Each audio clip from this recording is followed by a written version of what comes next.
और जब तक पूरे बिहार की गरीबी, फटेहाली, मजबूरी, मुफलिसी का इन्होंने अध्ययन न कर ले। आज आपके दर तक आए हैं। आप जानते हैं पूरे बिहार में काफी गरीबी है, आप सब उससे परेशान हैं, पीड़ित हैं। आपके घर में, आपके गांव में विद्यालय है, पढ़ाई नहीं हो रही है। आपके बगल में कहीं अस्पताल है लेकिन डॉक्टर नहीं है, दवाई नहीं है। आपके खेतों में सिंचाई नहीं है। आप बराबर परेशानी में गुजर रहे हैं। पिछले 30-40 वर्षों से बिहार की सरकार और दिल्ली की सरकार, हम सब लोग बराबर चुनते रहे हैं, चुनाव करते रहे हैं, लेकिन इन सरकारों ने हमें हमारी गरीबी से निजात दिलाने का कोई इंतजाम नहीं किया।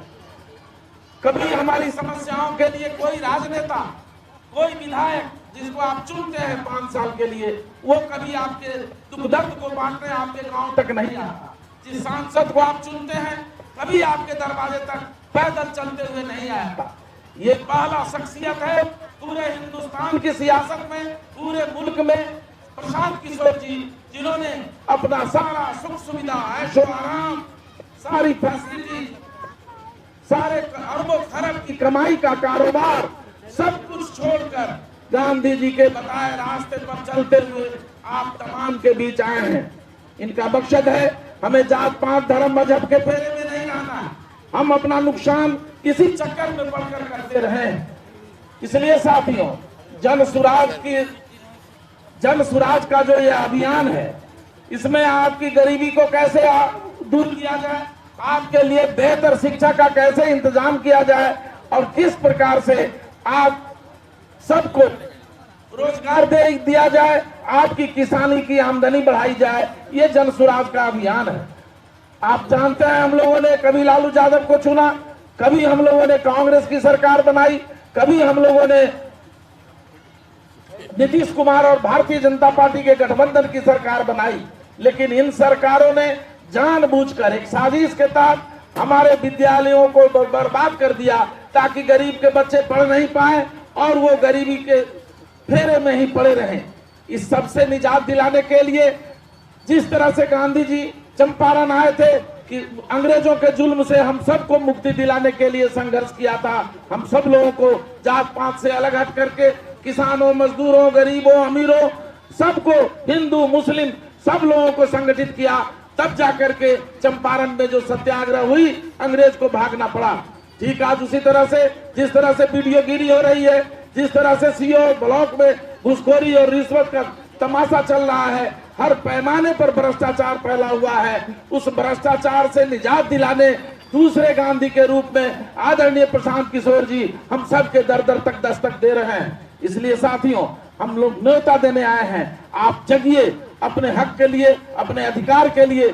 जब तक गरीब दबा रहेगा, जब तक गरीब एकत्रित नहीं रहेगा, एकता के साथ नहीं रहेगा, तब तक आपके साथ ऐसे ही अंग्रेजों की तरह जुल्म सितम होते रहेंगे। इसलिए सब कोई जुटिए और सब एक सूत्र में बनिए, एक साथ होइए, जात पात को बुलाइए, धर्म मजहब के चक्कर को छोड़िए और प्रशांत किशोर जी की जो परिकल्पना है जनता के लिए सुंदर राज, आपके बीच से सही लोगों को तलाशा जाए, सही लोगों को निकाला जा रहा है और उनके साथ आप हाथ में हाथ मिलाइए, कदम से कदम मिलाइए और इस जन सुराज को इतना सशक्त करिए कि चंपारण की है आवाज पूरे बिहार तक गूंजती रहे और पूरे बिहार में इनकलाब आए, बदलाव आए। और जब बिहार बदलेगा हिंदुस्तान बदलेगा, जब बिहार बदलेगा हिंदुस्तान बदलेगा। और इन्हीं शब्दों के साथ एक पंक्ति जो अपने धर्म ग्रंथ में कहा गया है, सर्वे भवन्तु सुखिनः सर्वे सन्तु निरामया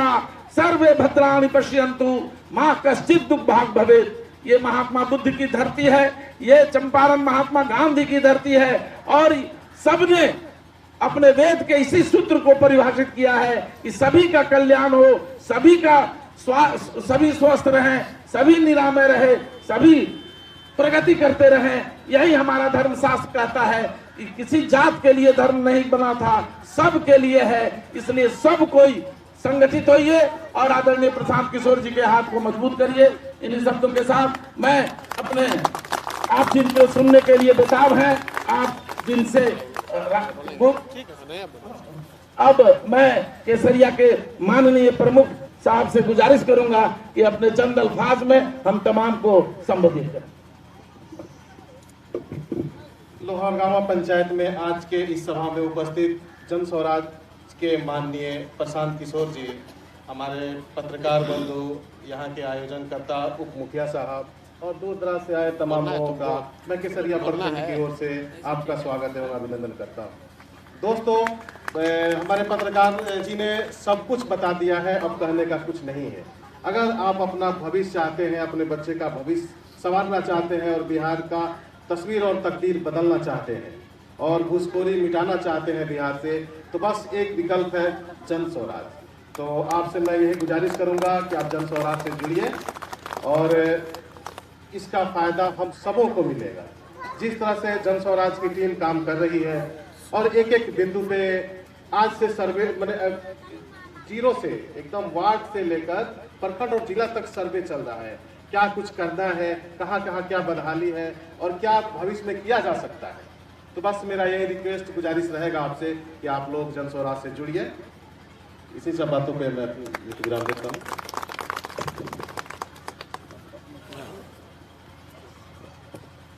अब आप जिनके लिए बेताब हैं, यहाँ जमा हैं, एकत्रित हैं, उस महान हस्ती को मैं आमंत्रित कर रहा हूँ। आदरणीय प्रशांत किशोर जी, आप आए और हम सभी नागरिकों को अपने आशीर्वचन से अभिभूत करें, अभिसिंचित करें। आदरणीय प्रशांत किशोर जी। नमस्कार। सबसे पहले तो नव वर्ष की आपको बधाई, शुभकामना। रवा गांव के प्रांगण में रवा सबसे मिले के अपना रवा सबके सामने बात रखे के जो रवा अवसर दिले बानी, एकरा खातिर और आभार व्यक्त करतानी, रवा के धन्यवाद कह रहा। हमार नाम है प्रशांत किशोर। हम नेता ना है, अरवा से वोटो मांगे नहीं की आई। आधा आदमी तो यह चक्कर में पड़ल बा कि भाई वोट मांगत नहीं हो तो पैदल चलत काहे के बाबू। हमारा पैदल चले से राउर गरीबी ना दूर हो, हमारा पैदल चले से राउर यूरिया 277 में ना मिली, हमारा पैदल चले से राउर लड़कन के पढ़े के व्यवस्था ना हो जाए, रवा इंदिरा आवास ना मिली। हमारे पैदल चलने से आपका दशा नहीं सुधरने वाला है। तो हम आखिर पैदल काहे चल रहे हैं? काहे संकल्प किए हैं कि पूरा बिहार में गांव, शहर, कस्बा, पंचायत पैदले चल के जाएंगे। पूरा पैदल चले में करीब करीब 5000 किलोमीटर पैदल चले पड़ी पूरा बिहार घूमे में, और 1.5 बरिस लागी। अभी तो 100 दिन से चलता नहीं पैदल, 90-92 दिन हो गए। जहां सांझ हो गई उजे रुकेला और सुबह हो तो फिर चले शुरू करीला जाए। तो काहे खातिर करता है? ये से कर रहल बानी कि बिहार जो राज्य हमने के बाद आज से 40-50 साल पहले भी देश का सबसे गरीब और पिछड़ा राज्य था, और आज 40-50 वर्ष के बाद भी देश का सबसे गरीब, सबसे पिछड़ा, सबसे ज्यादा अशिक्षित, सबसे ज्यादा भुखमरी और बेरोजगारी वाला राज्य बिहार ही है। इस सुधरत नहीं थे। रउआ हम सब आदमी सब लाख के देख ले लो, बहुत वर्ष तक कांग्रेस के वोट देनी जा, फिर लालू जी के दौर भी रउआ देखनी, फिर नीतीश कुमार पर दाव लगैनी, मोदी जी के दिल्ली में बैठनी, तबो बिहार के दुर्दशा सुधरत नहीं थे। सुधरत नहीं के ना भाई? ऐजा लड़कन के पढ़े के आजो व्यवस्था नहीं के, जो गरीब बा ओकर आजो जीवन मोहाल बा, भ्रष्टाचार इतना बा। तो पैदल इसलिए चल रहे हैं कि इस विषय को समझा जाए। आखिर तकलीफ ऐसा पुराना रोग जौन होला पकड़ में नहीं के आवत कोई के, ये आखिर गरीबी दूर कैसे नहीं के हो। दूसर राज्य कहाँ से कहाँ चल गई तो हमने के जहाँ रही जब ऊपर जैसे नीचे ही चल जाता नहीं, जरा साकल में पहुंच गए मानी जा। तो पैदल चल रहे हैं ये देखने समझने के लिए कि आपकी तकलीफ क्या है, आपके गांव में, आपके पंचायत में क्या समस्या है, क्या करने से यहाँ बच्चों के पढ़ने की व्यवस्था ठीक हो जाएगी, क्या करे से या खेती किसानी करे वाला आदमी के आमदनी बढ़ सकेला, का करे से या लइकन के रोजगार एजे मिल जाए, ओकरा बाहर ना जाए पड़ी। कि चलल बानी गाँवे गाँव गली गली घूम के ओकर योजना बनावे, लोग से बात करके समझ के आंख से देख के, अधिकारी से बैठ के ना, समीक्षा बैठक करके नहीं। अधिकारी तो ये ना कहता है कि बड़ा अच्छा बा, नीचे बड़ा विकास हो गई बा। नीतीश कुमार कहता कि हमने इतना विकास बिहार में कह दिली कि अब करे के कुछ बाकी नहीं थे, और नीचे जनता बात बात कर रहा है। तो अधिकारी के साथ बैठकर योजना न बने, समीक्षा बैठक में योजना न बने, गांव में, शहर में, कस्बा में, पंचायत में आकर समझ के योजना बने, ऐसे पैदल चलता है। लेकिन हम तो आज आइल बानी तो हमारा पता चलता कि रउआ गांव में का दिक्कत बा। रउआ तो ऐजे रहिला, आपको तो पहले से मालूम है कि एजा विद्यालय नहीं के, या विद्यालय बात तो में लड़कन के पढ़ाई नहीं के हो, एक खातिर प्रशांत किशोर के का जरूरत बा।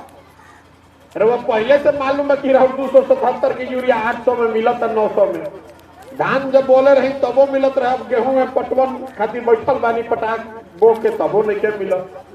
रउआ मालूम बा कि नाली गली के क्या हालत बा। रउआ मालूम बा कि इंदिरा आवास लेवे जाता नहीं तो 25,000 30,000 रुपया घूस लागता। अनाज 5 किलो के जगह रउआ 4 किलो मिलता। कोई ऐसा काम नहीं के जोना में कि बिना भ्रष्टाचार के, बिना घूस के काम होता हो, तो रउआ मालूम बा। तो सुधरत चाहे नहीं के, सुधार इसलिए नहीं रहा है कि देखिए बिहार में हमने के 5 वर्ष बैठ के बतियावत नहीं जा एजा कितना भ्रष्टाचार बा। सड़क नहीं के, स्कूल नहीं के, लड़कन के रोजगार नहीं के, पढ़े के व्यवस्था नहीं के, खेत में पानी नहीं के, 2000 के धान रुपया 1500 में बेचता नहीं। लेकिन जहिया वोट होता, जिस दिन आपको ताकत दिखाने का दिन आता है, उस दिन आपको ये सारा बात भूल जाता है। वोट के दिन बिहार के आदमी को 4 गो बात याद है। सबसे पहले आदमी के याद बा कि हमार जात का बा, कौना जात के हम बनी, हमारा जात के खड़ा बा, चलो ओकरे के वोट दिया। जे जात से बच जाता ओकरा के हिंदू, मुसलमान, भारत, पाकिस्तान, पुलवामा, चाइना कर के वोट लिया। ए छोड़ो विधायक के, छोड़ो MP के, मोदी जी के जितावे के बाद पुलवामा हो गई बा, पाकिस्तान के सबक सिखावे के बाद तबे जाके वोट दे दिलो। जे दोनों से बच जाता तो कहता कि भैया जाए भी रोड नहीं थे, लड़कन के पढ़े के नहीं थे, रोजगार नहीं थे। लेकिन लालू जी वाला जो जंगल राज रहे अपराध वाला, वो ना चाहिए। कम से कम कोई आके मारत नहीं थे ना, अपहरण नहीं थे करत ना, तो पहले तो आदमी 6 बजे भागत रह, छोड़ के घर में बंद होत रह। वो ना चाहिए रे भाई। तो चलो अच्छा होके चाहे खराब है, भाजपा के दो, लालू ना आवे के चाहिए। और चौथा हमनी के कैटेगरी बा मुसलमान भाई लोग के। तो ये लोग कहता हूँ कि भाई भाजपा के तो वोट ना दे सकी, तो मुसलमान विरोधी पार्टी बा। अब बिहार में 2 गो दल बा, एगो मोदी जी के भाजपा और दूसरा लालू जी के ललटेन। नीतीश कुमार के तो कोनो दल बचले नहीं थे कि कभी ललटेन पकड़ के लपकता, कभी कमल के फूल पर बैठ के तैरता, पता नहीं थे कि रहियन का। तो मुसलमान बेचारा गरीबी में डर के कहता है कि अब जी चाहे मरी, ललटेने बा एकरे के वोट दिया। ईमानदारी से रवा बोली, ये 4 चीज को वोट देता नहीं कि नहीं दे। रास्तवा में हम चलत नहीं, आदमी कहता नहीं भैया खाना के नहीं मिलो, ए भैया घर नहीं थे, ए भैया रोड नहीं थे, यूरिया के दाम 900 हो गया। तो तनी बताई तो अपने बच्चों के नाम पर बताइए कि आपने कब शिक्षा के लिए वोट दिया है? दिया है कभी वोट? कभी वोट देले बानी कि हमारी स्कूल बने के चाहिए? कभी आप वोट दिए हैं कि हमारा घर बनना चाहिए? वोट देता नहीं पुलवामा पर, वोट देता नहीं जात पर, तो कैसे सुधरी बताए? तो वोट नहीं मांगो, पैदल चलता नहीं, सबके हाथ जोड़ के समझावे चलल बानी। गाँव गाँव जाके लोग के 150 आदमी के बैठा के समझावता नहीं, हाथ जोड़ता नहीं भैया। आपन ना तो कम से कम अपन लड़कन के चेहरा देखी जा, न तो जिस गरीबी बदहाली में आपका हमारा जिंदगी बीता है, इसी में हम लोग के आने वाले पीढ़ी और बच्चों का भी जिंदगी बदले बीतेगा। कोई नहीं सुधार सकता है बिहार। आदमी कहता कि भैया रउआ आइल बानी ना, बड़ा रउआ होशियार बानी, रउआ ठीक कर दे। एक प्रशांत किशोर आज किशोर प्रशांत किशोर ये सुधरने वाला नहीं है। जे मंच पावेला यह न कहेला कि हमरा के वोट दे दो, हम आइब तो ठीक कर दे। हम रउआ कहे आइल बानी दूसर बात कि हमरा के रउआ वोट दे तो कुछ ना सुधरी, कुछ नहीं सुधरेगा। जब तक आप नहीं सुधरिएगा तब तक कोई प्रशांत किशोर सुधार सकता है, कोई नेता नहीं सुधार सकता है। बिहार को सुधारना रहता तो इतना आदमी भइल ना सुधार दी पहले ही। जब रउआ चिंते नहीं अपन लड़का के, राउर लड़का के शरीर पर कपड़ा नहीं के, रउआ चिंते नहीं के। राउर लड़का स्कूल में जाता हो, जब पढ़ाई नहीं के हो, खिचड़ी बटाता पिलुआ वाला, रउआ जानता नहीं कि जब पढ़ाई होते नहीं के तो राउर लड़का डॉक्टर इंजीनियर बनी, मजदूरे न बनी भाई। रउआ ओकर चिंते नहीं के।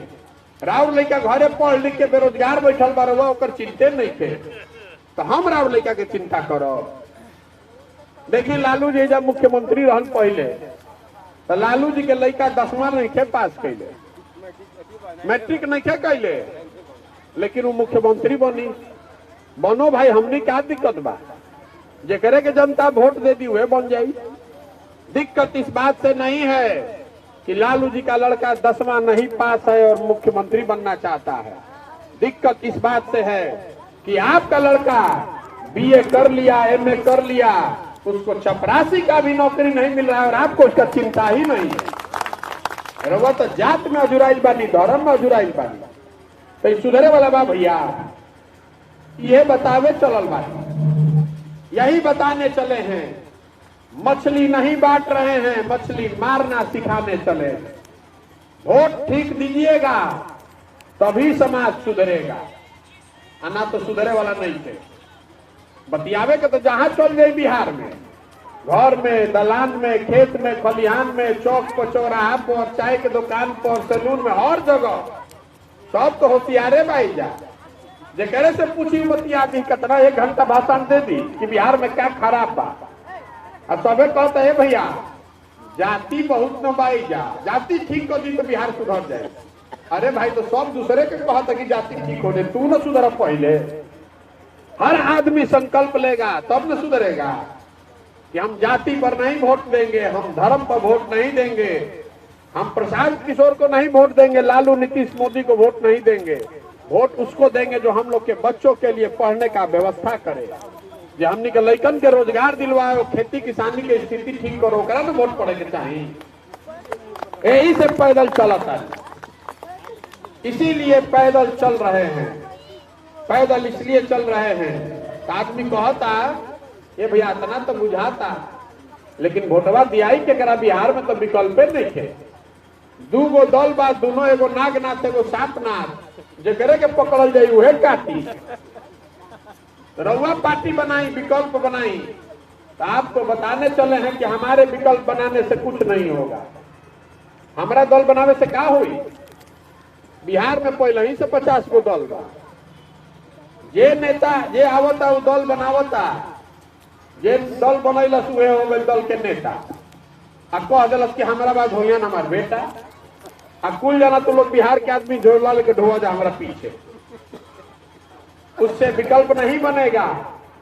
विकल्प तब बनेगा जो बात बाबा साहब अम्बेडकर ने बताया, महात्मा गांधी ने बताई। समाज के बीच से लोग निकाल कर लाए जाएं और सब मिलकर विकल्प बनाए, दल बनाए, तब न विकल्प बनी।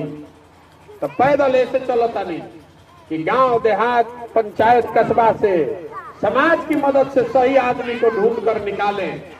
और जब पूरा पदयात्रा खत्म हुई, हजारों आदमी को ढूंढ कर निकाल लेंगे, सबके एक साथ बैठाई और सबके मन हो कि दल बनावे के बाद तो बन जाए। दल बनावे में कितना देर लागेला? तो एक दिन में बन जाए। लेकिन अगर दल बन गया तो दल प्रशांत किशोर का नहीं होना चाहिए। दल का नेता प्रशांत किशोर नहीं, कोई एक व्यक्ति नहीं, कोई एक परिवार नहीं, कोई एक जाति नहीं। दल का नेता होना चाहिए जिसको बिहार के सारे लोग मिलकर चुने। जो सब लोग मिलकर दल बनाए या वही मिलकर चलाए, तब न बनेगा बढ़िया दल। इसीलिए पदयात्रा कर रहे हैं। एक नाम का बा जन सुराज।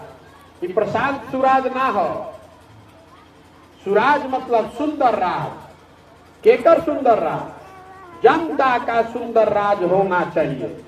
बिहार तब सुधरेगा जब हजारों अच्छे लड़के वार्ड सदस्य जीत कर आएंगे, जब 1000, 5000, 6000 अच्छा आदमी मुखिया बनी हो, जब 5000, 6000 अच्छा आदमी सरपंच बनी, जब 100-150 अच्छा आदमी विधायक बनी, तो अब न बिहार सुधरी। खाली मुख्यमंत्री बदले से बिहार सुधरे वाला बा? पूरा व्यवस्था में नीचे से लेकर ऊपर तक घून लग गया है। इसलिए पैदल चल रहे हैं कि गांव समाज से सही आदमी को ढूंढ कर निकाले और उसको उसके साथ मिलकर एक नई व्यवस्था बनाएं। तो आदमी पूछा था, ये भैया रवा सही आदमी कैसे पता चली? तो हम रवा के बताओ तानी कि कैसे पता चला तो सही आदमी। रवा घर में दही जमता, दही में से रवा मक्खन कैसे निकाली ला? दही में मक्खन है, लेकिन निकालना चाहते हैं तो उसके लिए दही को मथना पड़ता है। उसी तरह समाज जो है वो जमे हुए दही के जैसा है। इसमें सही आदमी का कमी नहीं है। जरूरत इस बात का है कि समाज के बीच में जाकर समाज को मत के उसकी मदद से सही आदमी को निकाला जाए। इसलिए पदयात्रा कर रहे हैं। अगर 100 में 1 आदमी भी अच्छा बिहार में बच गई, 100 में 1 आदमी, तब वो कितना आदमी भइलन? 15 लाख आदमी हो जाए। हमारा तो 1 लाख आदमी चाहिए बढ़िया, तो नीचे वार्ड सदस्य से लेकर मुख्यमंत्री तक सब बदल जाए। इसीलिए पदयात्रा कर रहे हैं। तो अब रोवा बताई, इतना देर से रोवा सूरत नहीं, आपसे सवाल करेंगे, आपको जवाब देना है, मुंह से भी और हाथ उठा के भी। यही कैमरा लागल बा में रिकॉर्ड होके के चाहिए। 4 गो कैमरा बा, न तो आदमी कहिए कि हमारा गाँव में ताइले ना रहो, कंबल ओढ़ के भी सुतल हो कही, अच्छा आग तापत हो आदमी कहे कि ना हमारा गाँव में कहाँ अला हूँ, बातें ना भइल। पिछले 30-40 सालों में आपने जिसको भी वोट दिया, जिस दल को, जिस नेता को वोट दिया, हर नेता ने, हर दल ने आपको ठगा है। आपके और आपके बच्चों की स्थिति आज भी देश में सबसे गरीब और बदहाल है। आज समय आ गया है कि बिहार की जनता मिलकर गांधी के विचारों पर चल के अपना विकल्प बनाए, जनता का विकल्प बनाए। आप बताइए कि जनता को मिलकर अपना विकल्प बिहार में बनाना चाहिए कि नहीं बनाना चाहिए? सबके बोले के बाद, हाथ देखे उठाओ तो करो, बोले के बाद ना, बोले के बाद तो ना भी बोली। फिर से पूछो ताली, बिहार की जनता को मिलकर अपना विकल्प बनाना चाहिए कि नहीं बनाना चाहिए? तो आदमी कहता हूं कि इतना बात तो भैया बुझाता, लेकिन चुनाव कैसे जीतल जाए? इतना बड़ा बड़ा दल बा, इतना आदमी बिजुन पैसा बा, हमनी के गरीब आदमी, हमनी के चुनाव कैसे जीतल जाए? तो आपको बता रहे हैं, जो हमको जानता है उसको मालूम है कि प्रशांत किशोर को और कुछ आए चाहे नहीं, चुनाव लड़ाने आता है। पिछला 10 साल में जिस दल का, जिस नेता का हाथ पकड़े हैं, कोई चुनावे नहीं हारा है आज तक। इस बार दल को छोड़ दिए, नेता को छोड़ दिए, बिहार की जनता का हाथ पकड़े हैं।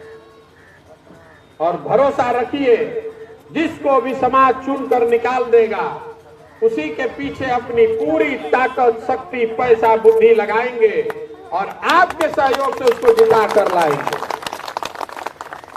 तभी बनेगी जनता के सरकार। तो ये होके के चाहिए ना, होको ना। तो आदमी बता रहल बा, ये भैया वोट मंगलन ना, तो पैदल चलत कुछ तो जरूर चाहिए, काहे खातिर पैदल चलता है? आपको ये बात बताने समझाने आए हैं और आपसे आपका आशीर्वाद लेने आए हैं।